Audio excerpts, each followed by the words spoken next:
Hello everyone, आज की इस वीडियो में हम कवर करने वाले हैं class 12 CBSE board computer science with Python का फर्स्ट चैप्टर, जो कि है revision of the basics of Python, जिसे आज की वीडियो में हम पूरा कवर करने वाले हैं। तो वीडियो में एंड तक बने रहना। वीडियो को लाइक कर दो, चैनल पे नए हो तो सब्सक्राइब कर दो। ऐसी ही वीडियो देखने के लिए आगे पूरी सीरीज को हम कंटिन्यू करेंगे। तो आइए बढ़ते हैं हमारे चैप्टर की तरफ।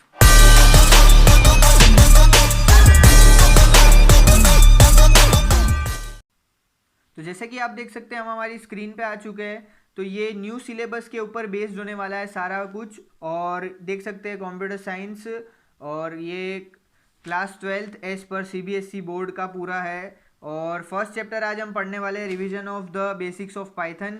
तो आइए शुरू करते हैं चैप्टर को। तो सबसे पहले हमें यहाँ पे देखने को मिलता है इंट्रोडक्शन। तो इंट्रोडक्शन के अंदर आप जैसे कि देख सकते हैं, it is widely use general purpose high level programming language. ये जनरल पर्पस में हाई लेवल प्रोग्रामिंग के लिए यूज़ की जाती है। तो इसे डेवलप किया है गुइडो वैन रूसम ने 1991 में। और ये यूज़ किस लिए होता है आप देख सकते हैं, it is use for software development, web development. Server side पे जो वेब डेवलपमेंट होती है, जो सर्वर साइड पे जितना भी वर्क होता है इससे रिलेटेड होता है। Web software development, web development, system scripting. कई बार हम आर्डुइनो जैसे डिवाइस को यूज़ करते हैं तो उसके लिए भी ये यूज़ होता है। और लास्ट में यहाँ पे देख सकते हो मैथमेटिक्स के लिए ये यूज़ होता है। ये दो तो हमारे सिलेबस में शायद नहीं पूछेंगे, लेकिन इस दो से रिलेटेड सवाल पूछ सकते हैं। ये हमारे सिलेबस में सिस्टम स्क्रिप्टिंग और मैथमेटिक्स है। फीचर्स ऑफ पाइथन की तरफ यहाँ पर बढ़ते हैं। तो फर्स्ट यहाँ पे इजी टू यूज़। तो जितने भी प्रोग्रामर्स आज के टाइम पे प्रोग्रामिंग की तरफ बढ़ते हैं तो वो फर्स्ट पाइथन को अपनी प्राइमरी लैंग्वेज सिलेक्ट करते हैं। तो सेकेंड यहाँ पे आ जाता है हमारा इंटरप्रेटेड लैंग्वेज। तो इसका जो कोड है वो लाइन बाय लाइन एग्जीक्यूट होता है, जैसे कि यहाँ पे लिखा हुआ है। मैं इसके अंदर जो जो लिखा हुआ वो मैं आपको नहीं बताऊंगा, ये तो आप खुद से रीड कर सकते हैं। इसका लिंक आपको डिस्क्रिप्शन में मिल जाए। थर्ड, ये क्रॉस प्लेटफॉर्म लैंग्वेज है, यानी कि इसको आप किसी भी ओएस के अंदर यूज़ कर सकते हो, जैसे कि विंडोज़ हो गया, लिनक्स हो गया, मैक ओएस हो गया। एंड यहाँ पे आप देख सकते हो और भी बहुत सारी डिवाइसेस में आप इसको यूज़ कर सकते हो।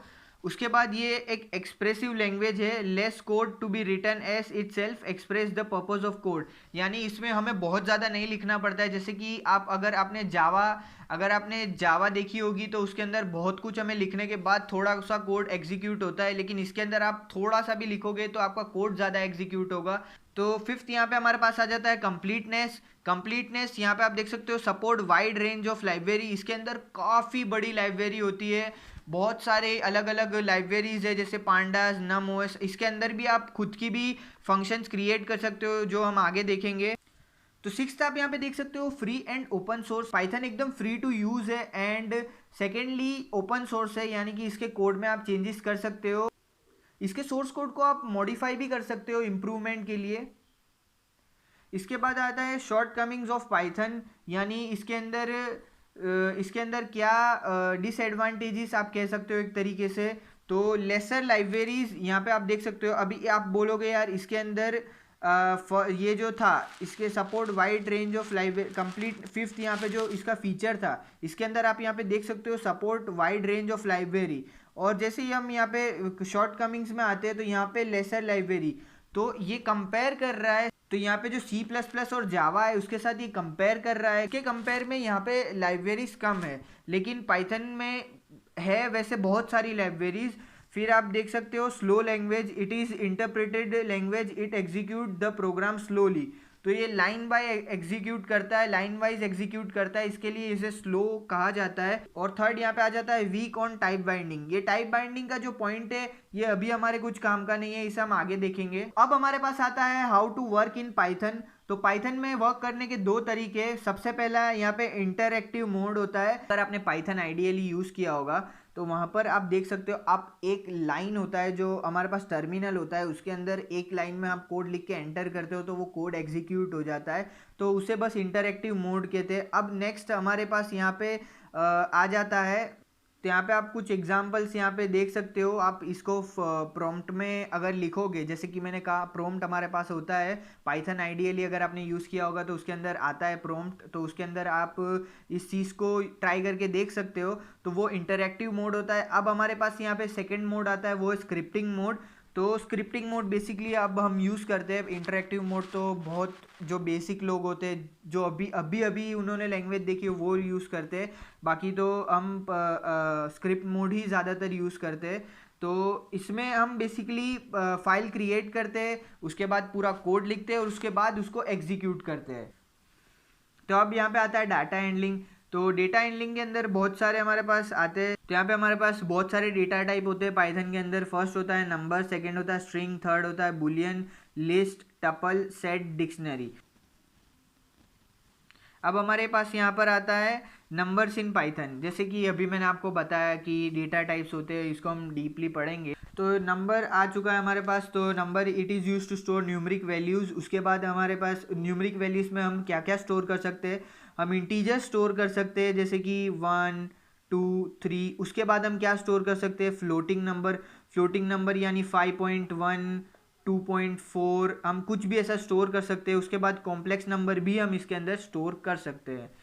उसके बाद हमारे पास यहाँ पे देख सकते हो इंटीजर का ये कुछ एग्जाम्पल है। तो यहाँ पे आ चुका है टाइप कन्वर्जन इन इंटीजर, ठीक है। इसके बाद आप यहाँ पे देख लो टाइप कन्वर्जन कैसे होता है। तो int function converts any data type into integer. तो यहाँ पे आप देख सकते हो a इज इक्वल टू 101। तो ये 101 को दो कॉमा के अंदर आप कह सकते हो दो ए को हमने एज ए स्ट्रिंग स्टोर किया है, आप यहाँ पे देख सकते हो। अब मुझे यहाँ पे ए को इंटीजर बनाना है ये न्यू नंबर ही, लेकिन हमें इसे इंटीजर बनाना है। तो आप देख सकते हो b is equal to int a लिख दिया। तो अब यहाँ पे आप देख सकते हो ये जो b is equal to int a लिखा, उसके बाद ये इंटीजर में कन्वर्ट हो चुका है। तो c is equal to int, ये आप देख सकते हो फ्लोटिंग नंबर है, एक 1 2 2.4 एक फ्लोटिंग नंबर है। तो यहाँ पे ए को हमने कन्वर्ट कर दिया सक्सेसफुली, राइट। अब हमारे पास सी आ चुका है। सी के अंदर इंट हमने पहले लगाया और उसके अंदर हमने यहाँ पे 122.4 लगाया। अब 122.4 क्या है, 122.4 एक फ्लोटिंग नंबर है। तो उसके पहले यहाँ पे आप देख सकते हो इंट लगा दिया है। अब इंट लगा दिया है तो वो फ्लोटिंग नंबर नहीं एक नॉर्मल नंबर ही जनरेट होगा। तो यहाँ पे देख सकते हो आप print b and then print c. उसके बाद आप कोड को रन करोगे तो जो आउटपुट आएगा, जैसे कि हमने यहाँ पे बोला कि फर्स्ट यहाँ पे स्ट्रिंग से इसको इंटीजर में कन्वर्ट किया है तो 101 आया, ठीक है। उसके बाद यहाँ पे इंट 22.4, अब 0.4 नहीं आएगा क्योंकि उसके आगे इंटीजर लगा दिया। तो अब ये एक प्रॉपर नंबर बन चुका है, फ्लोटिंग नंबर नहीं रहा। तो आप देख सकते हो 122 आ चुका है, ठीक है। यहाँ पर अब अगर 122.9 होता तो 123 नहीं आता, ये 122 ही आता। तो ये एक चीज़ ध्यान रखना। अब यहाँ पर आपको एक फ्लोटिंग पॉइंट नंबर का एग्जाम्पल दे रखा है, आप इसको पढ़ सकते हैं अपने आप से। तो यहाँ पे type conversion of floating number, अब यहाँ पे भी आप देख सकते हैं कि a इज इक्वल टू 301.4 एक स्ट्रिंग है। उसके बाद फ्लोट में हमने यहाँ पे कन्वर्ट कर दिया। एंड उसके बाद यहाँ पे c, जैसे कि हमने आगे फ्लोटिंग नंबर के आगे इंट लगाया था, यहाँ पे एक नॉर्मल नंबर के आगे फ्लोट लगा दिया। अब यहाँ पे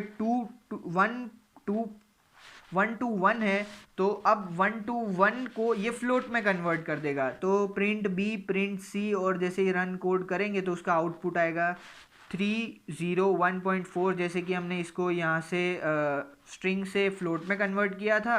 और उसके बाद यहाँ पे आप देख सकते हो ये जो c है, इस c को हमने यहाँ पे प्रिंट किया तो c के आगे हमने फ्लोट लगा दिया था, तो ये फ्लोटिंग नंबर में प्रिंट हो गया। उसके बाद यहाँ पे कॉम्प्लेक्स नंबर आ जाते हैं, ये कॉम्प्लेक्स नंबर भी आप यहाँ से एग्जाम्पल देख सकते हो। उसके बाद आता है स्ट्रिंग्स।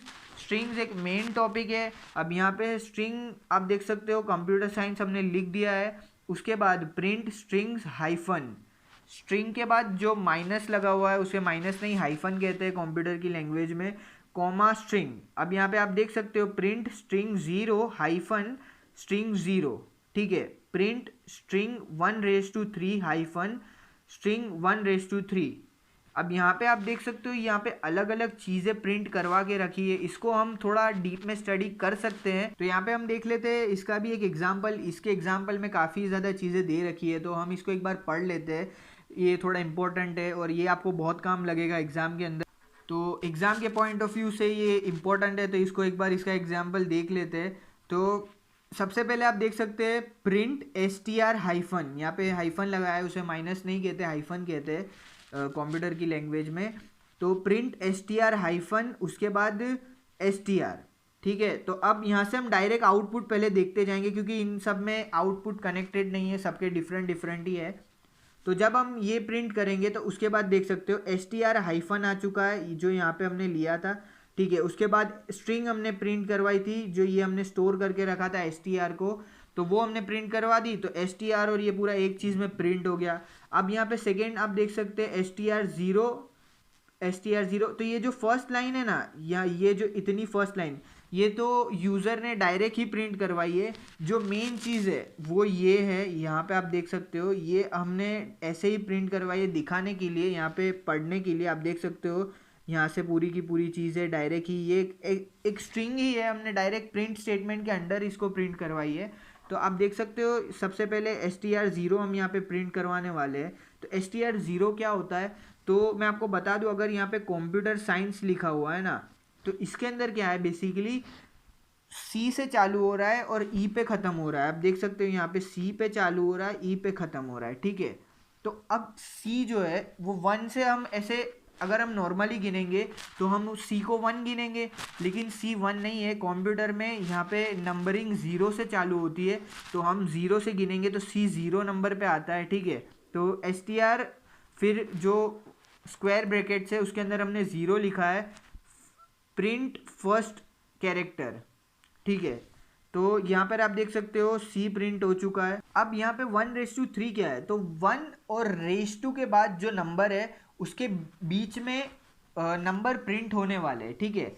तो 1:3 है, ठीक है। यहाँ पे तो 1 हमारा ज़ीरो से चालू होता है, तो 1 हमारा CO आ जाएगा, उसके बाद M आ जाएगा और P आ जाएगा, तो OMP होगा। लेकिन कंप्यूटर में एक चीज़ आपको बता दूं, अगर आप यहाँ पे रेस टू, यानी कि आप कुछ भी नंबर, कोई भी एक स्ट्रिंग है उसके बीच में का आप उसके बीच का आप अगर कोई भी पोर्शन अगर आप प्रिंट करवाना चाहते हो, तो हम रेस टू के बाद ये जो भी नंबर लिखेंगे वो नंबर प्रिंट नहीं होगा, ठीक है। ये जो फर्स्ट नंबर है रेस टू के पहले वो प्रिंट होगा, लेकिन उसके बाद वाला प्रिंट नहीं होगा, ये याद रखना। तो अगर हम यहाँ पे C जो कि 0 नंबर पे आता है, फिर आता है O, फिर M और P, तो 1:3, तो 1, 2 और 3 प्रिंट नहीं होगा, P प्रिंट नहीं होगा, सिर्फ O और M प्रिंट होगा। तो आप यहाँ पे देख सकते हो 1:3 में O और M प्रिंट हो चुका है।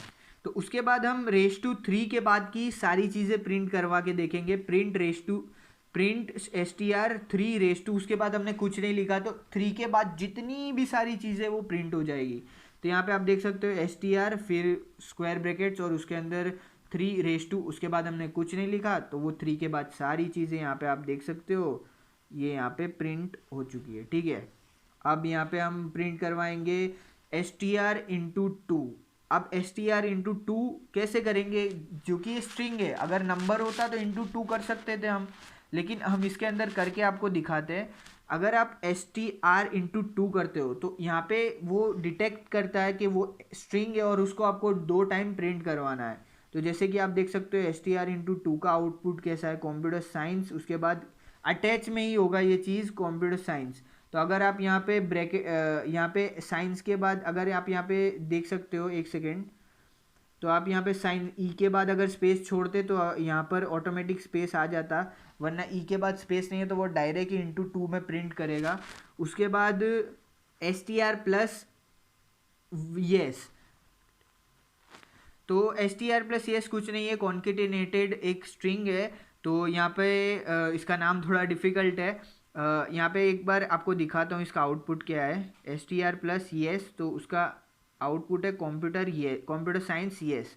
अब यहाँ पे येस की जगह आप कुछ भी लिख सकते हो, ABCDEFG, कुछ भी आप लिखोगे तो उसके बाद यहाँ पे प्रिंट हो जाएगा। तो यहाँ पे बस हमने कुछ भी नहीं किया, जो हमारी एग्जिस्टिंग स्ट्रिंग थी, जो यहाँ पे हमारी एग्जिस्टिंग स्ट्रिंग थी, उसके साथ हमने प्लस कर दिया एक और स्ट्रिंग, जो कि हमने बना के नहीं रखी, हम प्रिंट के अंदर बना रहे हैं, ठीक है। तो ये काफ़ी इजी है। प्लस में हमने 2 ऊपर कॉमा लगा दिए और उसके अंदर हम जो भी लिखना चाहे वो प्रिंट हो जाएगा। उसके बाद आता है हमारा बूलियन इन पाइथन, ठीक है। तो बूलियन इन पाइथन क्या होता है, मैंने आपको बताया ट्रू फॉल्स और नन। तो यहाँ पे आप देख सकते हैं, इसका एक एग्जाम्पल दे रखा है यहाँ पर। तो यहाँ पे एक स्ट्रिंग बनाई है कंप्यूटर एससी करके, कंप्यूटर साइंस यानी कॉम्प एससी करके। उसके बाद हमने बू यहाँ पे लिखा है बूलियन का, हमने यहाँ पे बूलियन की स्ट्रिंग के अंदर लिया है str डॉट इज अपर। तो str डॉट इज अपर क्या है, तो पहले str हम देखते हैं। str यहाँ पे हमने जो बनाया है वो जो वैल्यू हमने स्टोर की है वो, उसके बाद हमने यहाँ पर हम पाइथन से पूछ रहे इज अपर। इज अपर का मतलब इसके अंदर जितने भी कैरेक्टर है क्या वो अपर कैपिटल लेटर्स है। तो प्रिंट बूलियन हम यहाँ पे करते हैं जब, तो यहाँ पर आता है आउटपुट फॉल्स, क्योंकि यहाँ पे सारे स्मॉल लेटर्स है। इसको आप देख सकते हैं एक दो बार, आपको ऑटोमेटिक समझ में आ जाएगा। अगर आपको नहीं भी आता है तो एक दो बार देखना, समझ में आ जाएगा आपको जल्दी। तो इसके बाद हमारे पास यहाँ पे आ जाता है लिस्ट एंड टपल। आप देख सकते हैं list in Python, tuple in Python, ठीक है। तो लिस्ट क्या होता है, कलेक्शन होता है एक आइटम का जिसे हम इंडेक्स वैल्यूज़ दे देते हैं। सारी जो इंडेक्सिंग जो नंबरिंग चालू होती है पाइथन में ज़ीरो से ही होती है, इससे कोई फ़र्क नहीं पड़ता कि आप क्या बना रहे हो क्या नहीं। उसके बाद यहाँ पे आप देख सकते हैं, यहाँ पे आप पढ़ सकते हैं जैसे कि यहाँ पे लिखा हुआ है लिस्ट इम्यूटेबल है और जो टपल है वो इम्यूटेबल है, ठीक है। अब म्यूटेबल इम्यूटेबल के अंदर का फ़र्क समझाता हूँ। जो इम्यूटेबल चीज़ होती है वो अगर आपने एक बार असाइन कर दी वैल्यू तो वो आप चेंज नहीं कर सकते। तो टपल इम्यूटेबल है और लिस्ट म्यूटेबल है। तो लिस्ट के अंदर की अगर आपने कोई वैल्यू दे दी तो अगर आपको उस वैल्यू को एडिट करना है तो आप उस वैल्यू को एडिट कर सकते हो, ठीक है। तो यहाँ पे एग्जाम्पल ऑफ लिस्ट यहाँ पे हमको दे रखा है। तो आप देख सकते हो लिस्ट बनाई है जिसके अंदर हमने 6 और 9 को स्टोर किया है। उसके बाद लिस्ट 0 इज इक्वल टू 55, ठीक है। तो अब यहाँ पे लिस्ट 0 इज इक्वल टू 55 यहाँ पे हम एडिट कर रहे हैं। जो 0 की वैल्यू पर यहाँ पे 6 है उसकी जगह हम 55 ऐड करना चाहते हैं, ठीक है। तो यहाँ पर आप देख सकते हो हमने यहाँ पर इसको रिप्लेस कर दिया। ये ऐड नहीं हुआ है, ये रिप्लेस हुआ है, ठीक है। ऐसा नहीं है कि 6 1 की जगह पे आ गया और 55 0 की जगह पे आ गया। हमने 6 को रिमूव करके रिप्लेस कर दिया है 55 से। तो यहाँ पे हम जब प्रिंट 0 करते हैं तो यहाँ पे 55 आता है और प्रिंट 1 करते हैं तो 9 आता है। और टपल के अंदर यहाँ पे आप देख सकते हो कि 66 और 99 यहाँ पे दे रखा है। और tuple tup 0 is equal to 3, हमने यहाँ पे ट्राई किया कि 0 की वैल्यू 3 दे दे। तो यहाँ पे पहले से ही लिख दिया error message will be displayed, और जैसे ही यहाँ पे हम ये प्रिंट करेंगे तो एरर आ जाएगा। अब हमारे पास आता है सेट। सेट क्या होता है, it is an unordered collection of unique and immutable items. Immutable वही which can not be modified. तो यहाँ पे आप एग्जाम्पल देख सकते हो, सेट 1 में हमने कुछ वैल्यू दे दी है तो सेट 1 हम जैसे ही यहाँ पे प्रिंट करते हैं तो इसका ये आउटपुट आ जाता है। अब यहाँ पर क्या हुआ आप देख सकते हो, यहाँ पे 4 चीज़ थी, यहाँ पे सिर्फ 3 ही चीज़ आई। तो ये 22 था वो 2 बार हमने लिखा था तो वो सिर्फ एक ही बार प्रिंट होगी। अगर आप यहाँ पे फिर से एक बार 32 33 ऐड कर देते तो फिर भी ये 3 ही चीज़ प्रिंट होगी, ये 5 चीज़ प्रिंट नहीं होगी। तो इसमें जो एग्जिस्टिंग नंबर है उसके अलावा आप कोई नंबर अगर ऐड करते हैं तो वो ज़रूर यहाँ पे शो होगा, ठीक है। उसके बाद आता है dictionary in Python. It is unordered collection of item and each item consist of a की एंड अ वैल्यू। तो यहाँ पे आप देख सकते हो हम सारी आइटम्स को पहले से एक की अलॉट करते हैं। जैसे कि अगर ये आइटम है तो उसकी ये की है, ठीक है। तो यहाँ पे आप सब्जेक्ट देख सकते हो कंप्यूटर साइंस क्लास 11th। तो सब्जेक्ट जो है उसको हमने कंप्यूटर साइंस वैल्यू दे रखी है, की सब्जेक्ट की है, कंप्यूटर साइंस वैल्यू है, क्लास की है और वैल्यू उसकी 11th है यहाँ पर। अब हम अगर यहाँ पे प्रिंट डिक्शनरी करते हैं तो आप देख सकते हो ये डिक्शनरी यहाँ पर हमारी प्रिंट हो चुकी है। अब print subject dictionary print subject, और यहाँ पे हम सब्जेक्ट अब प्रिंट करवाना चाहते हैं तो आप देख सकते हो प्रिंट सब्जेक्ट हमने ये पहले से एक स्ट्रिंग ये हमने खुद से बना ली। उसके बाद यहाँ पे हम डिक्शनरी सब्जेक्ट प्रिंट करते हैं तो यहाँ पे आप देख सकते हो ये जो चीज़ थी वैसी की वैसी यहाँ पर प्रिंट हो गई क्योंकि ये हमने एक स्ट्रिंग बनाई है। उसके बाद डिक्शनरी में से जो सब्जेक्ट था हमने यहाँ पे वो उसको कॉल आउट कर लिया है। वैसे ही हमने क्लास को कॉल आउट यहाँ पे कर लिया है। तो यहाँ पे आप देख सकते हैं एक बहुत सिंपल सी चीज़ है डिक्शनरी भी, ऐसा कुछ टफ नहीं है इसके अंदर। अब यहाँ पे आप देख सकते हो ऑपरेटर्स हमारे पास आ चुके हैं, तो इसके अंदर आप देख सकते हो अरिथमेटिक ऑपरेटर्स हमारे पास, ये सारे उसके एग्जांपल्स है। तो ये सारे ऑपरेटर्स आप यूज़ कर सकते हो, जैसे कि प्लस करने के लिए, माइनस करने के लिए, मल्टीप्लाई करने के लिए, डिवाइड करने के लिए, मॉड्यूलस निकालने के लिए, फ्लोर डिवीजन के लिए और एक्सपोनेंट के लिए। तो ये सारे आप पढ़ सकते हो, PDF मैंने बताया आपको, लिंक डिस्क्रिप्शन में है। इसके बाद यहाँ पे एग्जाम्पल आ चुका है अरिथमेटिक का, तो ये भी आप पढ़ सकते हो। इसके बाद EMI कैलकुलेटर इन पाइथन ये बनाया है, फिर डिवाइडर कोड, ये सारी चीज़ें बना के रखी है पहले से, तो आप इसका कोड एक बार पढ़ सकते हो। ये इसलिए इम्पोर्टेंट है, अगर आपको एग्ज़ाम में पूछा जाता है कि EMI कैलकुलेटर बनाओ, तो आप ये पढ़ा हो अगर आपने एक बार, तो आप बना सकते हो। डिवाइडर कोड है यहाँ पे, और ऐसे बहुत सारे यहाँ पे आप देख सकते हो। अरिथमेटिक ऑपरेटर कंटिन्यू, तो यहाँ पे आप देख सकते हो हाउ टू कैलकुलेट GST, ये सारी चीज़ें बना रखी है यहाँ पर, तो आप यहाँ से देख सकते हो। उसके बाद हमारे पास यहाँ पे आ जाते हैं कंपैरिजन ऑपरेटर्स। तो यहाँ पे ये भी बहुत सिंपल है, कंपैरिजन ऑपरेटर्स भी, कि greater than, lesser than, equal to में यहाँ पे डबल इक्वल लगाना है। फिर ये एक इम्पॉर्टेंट है, ये चीज़ पूछी गई थी लास्ट टाइम भी CBSE के अंदर, नॉट इक्वल टू का मीनिंग क्या होता है। तो ये एक्सक्लेमेटरी मार्क और उसके बाद अगर आप इक्वल टू लगाते हो तो ये नॉट इक्वल टू काउंट होता है, ठीक है। उसके बाद greater than equal to, lesser than equal to, फिर उसके बाद यहाँ पर उसके कुछ एग्जांपल्स है। उसके बाद आता है लॉजिक ऑपरेटर्स। तो लॉजिक ऑपरेटर्स में एंड और नॉट आते हैं, ठीक है।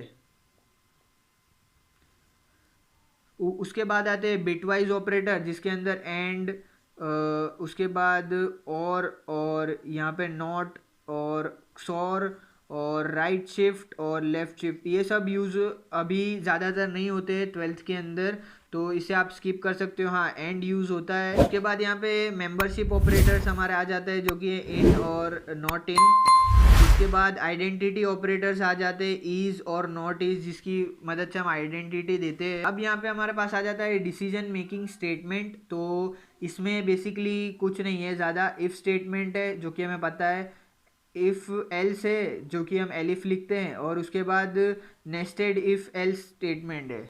इफ़ स्टेटमेंट जो कि अगर यहाँ पर स्टार्ट होता है, उसके बाद एक कंडीशन दी जाती है, अगर वो कंडीशन सही है तो कोड अप्लाई होता है इफ़ वाला, जो इफ़ के अंदर हमने लिखा है कि अगर ये एक कंडीशन हमने दे रखी है, अगर ये ट्रू हो तो इस कोड को इम्प्लीमेंट करना, अगर ये ट्रू नहीं हो तो फिर यहाँ पे ये कोड को इम्प्लीमेंट मत करना, इस कोड को स्किप। इफ़ एल्स स्टेटमेंट है यहाँ पे हमारे पास, अगर कंडीशन यहाँ पर ट्रू है तो ये इफ़ स्टेटमेंट में जाएगी, वरना ये एल्स स्टेटमेंट में चली जाएगी।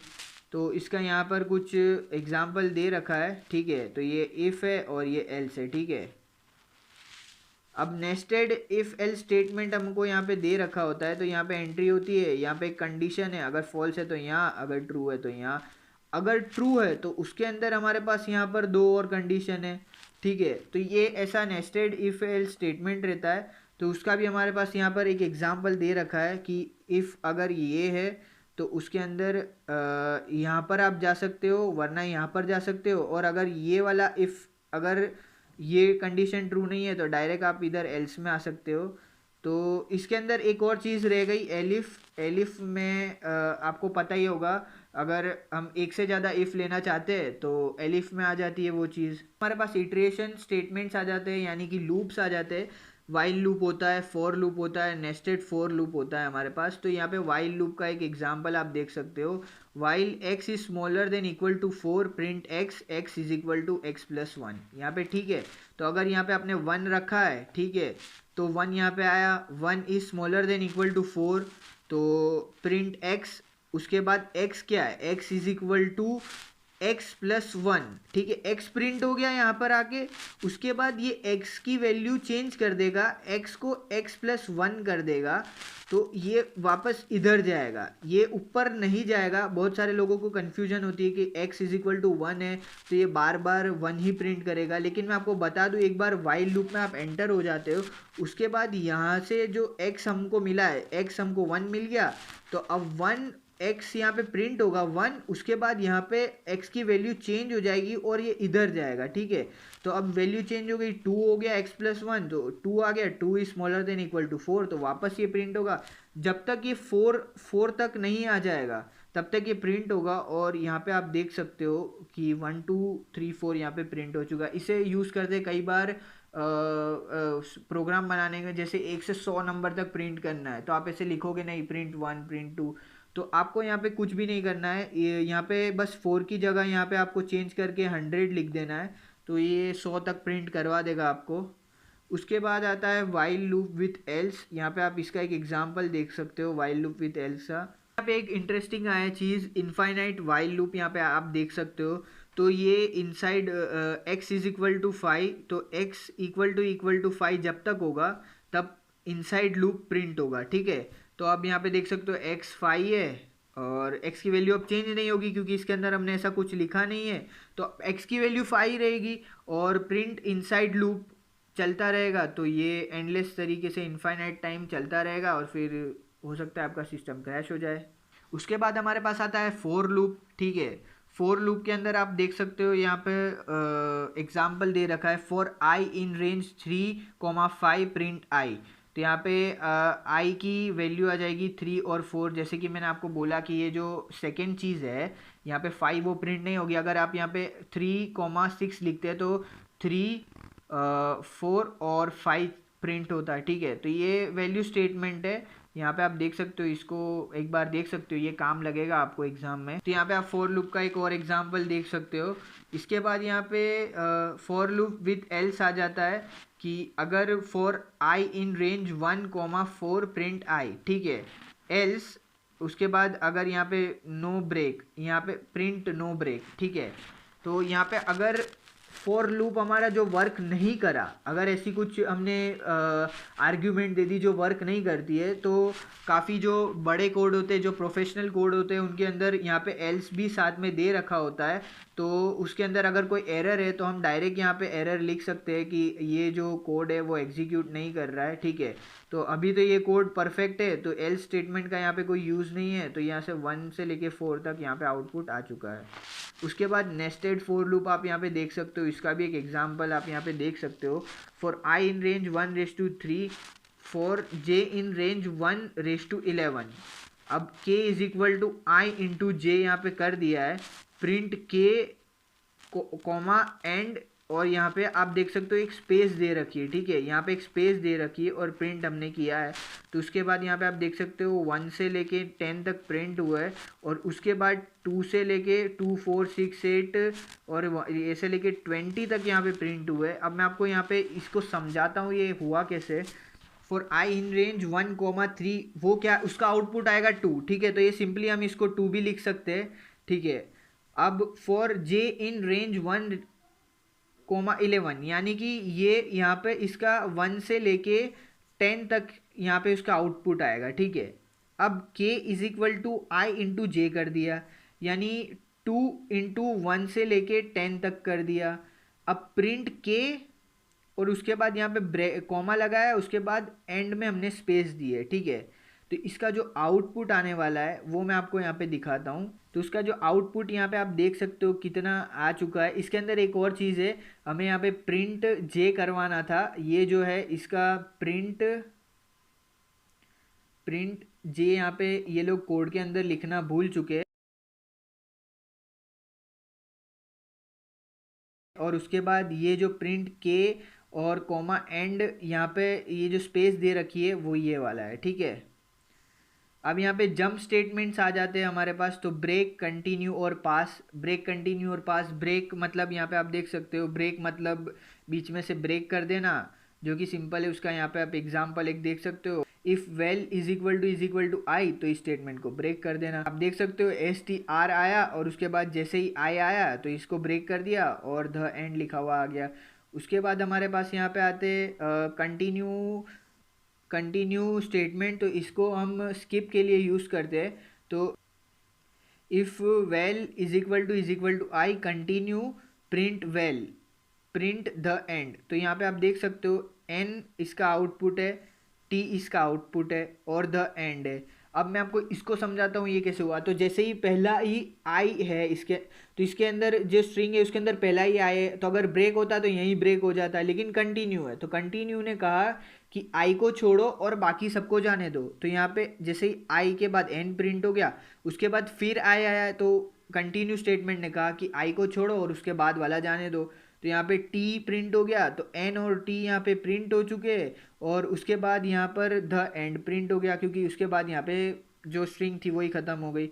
उसके बाद यहाँ पे आता है पास्ट स्टेटमेंट। ये आपको सही से नहीं दिख रहा हो तो यहाँ पे पास्ट स्टेटमेंट लिखा हुआ है। तो पास्ट स्टेटमेंट एक तरीके से बताओ तो इस स्टेटमेंट का कोई यूज़ नहीं है बेसिकली। यहाँ पे देख सकते हो this statement does nothing, but इसका यहाँ पे एक आपको एग्जाम्पल दे रखा है, तो आप इस एग्जाम्पल को देखो।